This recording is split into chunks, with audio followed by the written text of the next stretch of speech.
Hello subscribers. So எல்லாரும் எப்படி இருக்கீங்க? நல்லா இருக்கீங்க நம்புறேன். லேட்டஸ்ட்டாக வந்து தமிழ்நாட்டில் வந்து ஊறப்பட்ட ஒரு பிரச்சனை மெயினாக போயின்னு இருக்கு. லைக் எப்படின்னா, ஆஃப்டர் ஜோசப் விஜய் வந்து சிஎம் ஆனதுக்கப்புறம் என்னென்ன பிரச்சனைகள் மெயினாக ஃபேஸ் பண்ணுறாருன்னு ஒன்று ஒன்றா நம்ம ரிலேட்டடாக பார்ப்போம். வீடியோ பிடிச்சிருந்தா மறக்காம சப்ஸ்கிரைப் பண்ணுங்கள். ஃபஸ்ட்டு திங் வந்து என்னன்னா, பிஃபோர் வந்து டிவிக்கு மெயினாக ஃபார்ம் ஆனதுக்கப்புறமே நிறைய பேர் வந்து என்ன சொன்னாங்களாம், இது வந்து ஒரு அணில் ரிலேட்டடான ஒரு கட்சி, இது தற்குறி கூட்டம், அந்த மாதிரி வந்து மெயினாக ஒரு தகாத வார்த்தைகள் மெயினாக யூஸ் பண்ணாங்க. இது சீரியஸாக எடுத்ததுக்கப்புறம் இவங்க வந்து லைக் வெர்ச்சுவல் வாரியர்ஸ்னு ஒரு ஃபார்ம் பண்ணி ஒரு ஒரு கட்சியில் இருக்கிற அநியாயத்தை மெயினாக தட்டி கேட்கறதுக்கோசரம் ஒரு தனி டீமாக ஒரு ஆதாரத்தை கலெக்ட் பண்ணாங்க. உதாரணத்துக்கு வந்து இப்போ ஸ்டாலின் சார் ஏதாவது தப்பு ஏதாவது பண்ணாருன்னா, லைக் கொலை, கொள்ளை, கற்பழிப்பு, சங்கிலி பறிப்பு, தாலி இருப்பு அந்த மாதிரி ஒரு மீம் கண்டென்ட் இருந்தாலும் சரி. எடப்பாடி சார் ஏதாவது தப்பு பண்ணியிருந்தாருன்னா வந்து, அவர் வந்து அந்த சசிகலா காலில் கீழே ஊழ்ந்த அந்த மாதிரி வீடியோ இந்த மாதிரி ஒரு ஒரு விஷயத்து மெயினாக வந்து வீடியோ எடுத்து மை ஃபேமஸ் ஆனது அந்த வெர்ச்சுவல் வாரியர்ஸ். ஸோ இவங்களுக்கு தனியாகவே ஒரு ஐடி விங் மெயினாக இருக்கும். ஆக்சுவலாக ஐடி விங் எப்படின்னா, இவங்களாவே ஒரு பர்சனலாக ஒரு பீப்புள்ஸில் கலெக்ட் பண்ணி தானாகவே ஒரு சோர்ஸ் டேட்டா மெயினாக கரெக்டாக இருந்தால் இந்த மாதிரி ஐடி விங் மெயினாக சொல்லுவாங்க. அந்த மாதிரி ஒரு ஒரு பொலிட்டிக்கல் பார்ட்டிகள் இந்த மாதிரி இருக்கும். லைக் டிஎம்கே, ஏடிஎம்கே எல்லா எல்லா கட்சிக்குமே ஒரு ஐடி விங் மெயினாக இருப்பாங்க. ஸோ இந்த மாதிரி ஐடி விங் மெயினாக ஃபார்ம் ஆகி எல்லார் மூலியமாகவும் நல்ல ஃபேமஸான பர்சன் தான் இந்த ஜோசப் விஜய். இவர் வந்து ஃபஸ்ட்டு மெயினாக வந்து ஒரு கொள்கை மாநாடு மெயினாக நடத்துகிறாரு. இதில் வந்து மெயினாக ஃபஸ்ட்டு ஆளாக வன்மத்தை கக்கிறது தட் இஸ் சீமான். அதுக்கப்புறம் தான் ஒருத்தவங்களுமே மெயினாக வன்மத்தை கக்கினாங்க. இவர் மேலே ஒரு நல்ல ஒரு அலிகேஷன்ஸ் என்ன இருந்ததுன்னா, இவர் கன்ஃபார்மாக வரமாட்டாரு, ஒரு சீட்டு கூட ஜெயிக்க மாட்டான்னாங்க. வர வர ஒவ்வொரு இன்சிடென்ட்டும் ஒரு நல்ல பேச பேச எல்லாரோட மக்கள் மனசுலேயும் ஒரு இடம் பிடிச்சாரு. இது பார்க்கும்போதே நிறைய பேருக்கு ஒரு ஷாக்கிங்காகவும் இருந்தது. அதேபோல் கரூர் இன்சிடென்ட் மெயினாக அவர் மாட்டினார். அதுலேயும் வந்து நிறைய ஃபால்ஸ் அலிகேஷன்ஸ் அவர் மேலே வச்சாங்க. முக்கியமாக வந்து மெயின் அக்யூஸ்டே வந்து செந்தில் பாலாஜி சார் தான் மெயினாக சொல்கிறாங்க.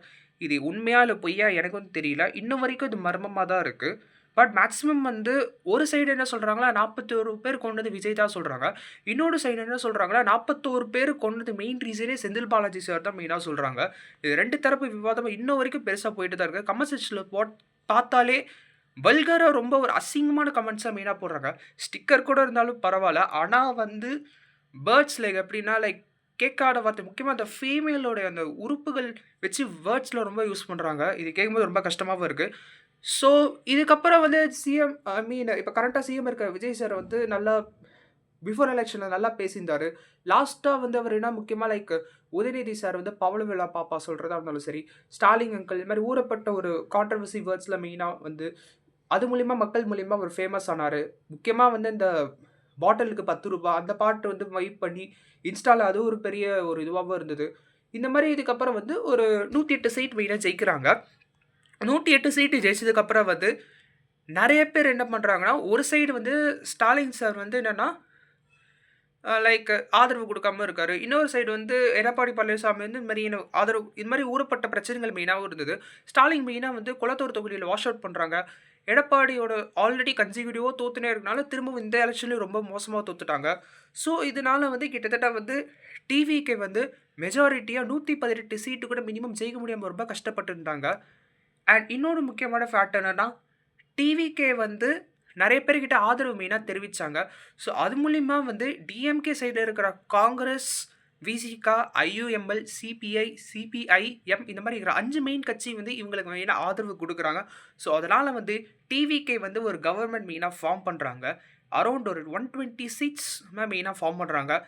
விஜய் வந்து சார் வந்து பதவி ஏற்றதுக்கப்புறம் அவர் மெயினாக ஃபஸ்ட்டு எடுத்த ஒரு அதிரடியான முடிவு என்னென்னா, அது மாதிரி ஒயின் ஷாப் மெயினாக க்ளோஸ் பண்ணாங்க. கிட்டத்தட்ட ஒரு 700+ ஒயின் ஷாப் மெயினாக க்ளோஸ் பண்ணியிருந்தாங்க. என்னை பொறுத்த வரைக்கும் அது வரவேற்புக்குரிய விஷயம் தான். அதே மாதிரி வந்து நிறைய நடவடிக்கைகள் மெயினாக எடுத்திருக்காரு. லைக் இந்த சிங்கப்பெண் படை சிங்கப்பெண் படை இன்னும் ஃபார்ம் பண்ணலை. கூடிய சீக்கிரம் அது மெயினாக கொண்டு வர போகிறாரு. அதே மாதிரி ஊறப்பட்டது நல்ல விஷயமா போனாலுமே சில ட்ராபேக்ஸ் மெயினாக வந்து சொல்கிறாங்க. எப்படின்னா, நீங்கள் இந்த கரண்ட் இஷ்யூ இது ரொம்ப ஓப்பனாகவே ஊறப்பட்ட பிரச்சனை போயிட்டு இருக்குது. ஒரு நாள் பார்த்தா திடீர்னு வந்து 51 சைடு வந்து கரண்ட் நிறுத்துறாங்க. இல்லைனா இன்னொரு சைடு பார்த்தா இந்த தாம்பரம் மாதிரி ஒரு இடத்துலையுமே கரண்ட் நிறுத்துறாங்க. மெயினாக ஒரு குறை வைக்கிறாங்க. அதிலே கமெண்ட் செக்ஷனில் எடுத்தாலே சீரியஸ்லி சொல்கிறேன், ரொம்ப வல்கராக வந்து விடுறாங்க. நீங்கள் பார்த்தீங்களா, விஜய்க்கு இந்த மாதிரி ஓட்டு போட்டது நீங்கள் பண்ண பாவத்தை பார்த்தீங்களா, அந்த மாதிரி என்னென்னமோ பேசுகிறாங்க. ஏன்டா ஒரு ஆட்சிக்கு வந்தே கிட்டத்தட்ட வந்து ஒரு 2 வாரம் கூட ஆகலடா, ஏன்டா அவ்வளோ வன்மத்தை கொட்டுறீங்க? அப்படி தான் கேட்க தோணுது. நான் ஓவட்னே சொல்லுவானுங்க, இவன் என்னடா திடீர்னு சப்போர்ட் பண்ணுற, யாருங்க சப்போர்ட் பண்ணுறதா இல்லை, ஜென்ரலாகவே ஒன்று கேட்குறேன்.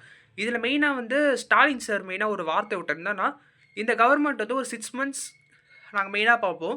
எப்படி ரன் பண்ணுறாங்க மெயினாக சொல்லி, அதுக்கப்புறம் வேணால் நாங்கள் விமர்சனம் பண்ணுவோம் மெயினாக சொல்லியிருந்தார். ஒரு நல்ல ஒரு ஆப்போசிஷன் ரீடராக இருந்தால் இன்னொரு அழகு.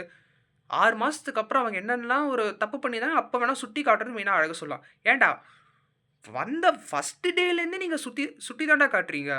நீங்கள் ரூலிங் பார்ட்டி பண்ணது கூட பெருசாக நீங்கள் எதுவும் பண்ணல. அப்போசிஷனாக இருந்து கூட திடீர்னு இவ்வளோ கேள்வி கேட்குறேன் நானே கேட்குறேன். அதேமாதிரி மீடியாக்காரங்கிட்ட நான் கேட்குற ஒரே ஒரு கேள்வி என்னென்னா, இவ்வளோ நாள் ஆக்டிவாக இல்லாமல் 5 வருஷம் வேலை செய்யாத மீடியா, அது எப்படி ஒரு நாள் திடீர்னு வந்து நல்லா ஆக்டிவாக வேலை செய்கிறீங்க? எனக்கு அதுதான் கேட்க தோணுது. இன்னொன்று மேஜரான ஒரு டவுட் என்னென்னா, எப்படி 2 வாரத்தில் 10+ மர்டர்ஸ், ரேப் இது மாதிரி எதனால் நடக்குது இன்னும் ஒரு டவுட்டாகவும் தான் இருக்குது. Something is wrong.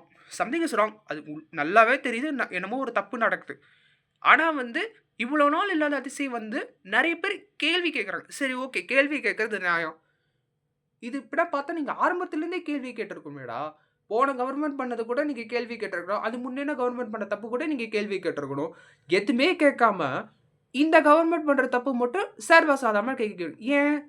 ஏன்னா வந்து 2 கட்சியுமே மாறி மாறி ஆண்டதுனால, புதுசாக ஒருத்தர் வரதுனால யாராலையும் ஏற்றுக்க முடியல. அது ஏற்கனவே வந்து ஒருத்தர் நல்ல ஒப்பாரி அழுகுறாரு.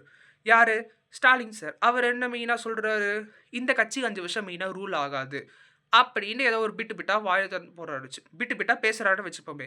இதுவே வந்து இன்னொரு சைடு மெயினாக என்ன பண்ணுறாருன்னா, எடப்பாடி பழனிசாமிக்கு வந்து ஏற்கனவே ஒரு ஹார்ட் பிரேக் மூமெண்ட். ஏன்னா வந்து அவர் சைடு இருக்கிற பாதி பேர் வந்து விஜய்க்கு கவர்மெண்ட் ஃபார்ம் பண்ண ஆதரவு தெரிவிச்சிருக்காங்க. லைக் வேலுமணி, சிவி சண்முகம், பாஸ்கர் இது மாதிரி முக்கியமான ஆட்கள் வந்து விஜய்க்கு வந்து சப்போர்ட்டாக தெரிஞ்சிருக்காங்க. அங்கே போஸ்ட் கிடைக்கும் எதிர்பார்த்துருப்பாங்களோ இல்லையோ, திடீர்னு பார்த்தா பல்ட்டி அடிச்சுட்டு நாங்கள் எடப்பாடி சாருக்கே சப்போர்ட் பண்ணுறோம். மெயினாக வந்து சோர்சஸ் சப்போர்ட் பண்ணுறோமே மெயினாக வந்து அவருக்கு வந்து லைக் பழையபடி போயிட்டானுங்க. நான் ஜென்ரலாக கேட்குற ஒரே ஒரு கேள்வி தான். ஏன் இவ்வளோ அரசியலால் ஏன் சில பேர் ஏன் பச்சோந்தி மாதிரி ஏன் நடந்துக்கிறீங்க? அதுதான் எனக்கு கேட்க தோணுது. எனக்கு என்ன சொல்கிறது எனக்கு ஒன்றுமே புரியல. பட் இருந்தாலும் நான் ஜென்ரலாக ஒரே ஒரு காமனான விஷயம் கேட்குறது ஒன்று தான். தப்பு இருந்தால் சுட்டி காட்டுங்க. அது என்ன டவுட்டும் இல்லை. சம்மந்தமே இல்லாமல் நீ ஒரு வார்த்தை விட்டுருப்பீங்க. எப்படின்னா 6 மந்த்ஸ் கழிச்சு மெயினாக நான் உங்களுக்கு நான் வந்து எதுவாக இருந்தாலும் நான் பேசுவோன்னு சொல்லிட்டு ஆரம்பத்துலேருந்தே நீங்கள் ஒரு குறை சொல்கிறீங்க பார்த்தீங்களா? இதிலே தெரியவடா, it is called as dirty politics. நல்லாவே தெரியுது இது டர்ட்டி பாலிடிக்ஸ் தான்.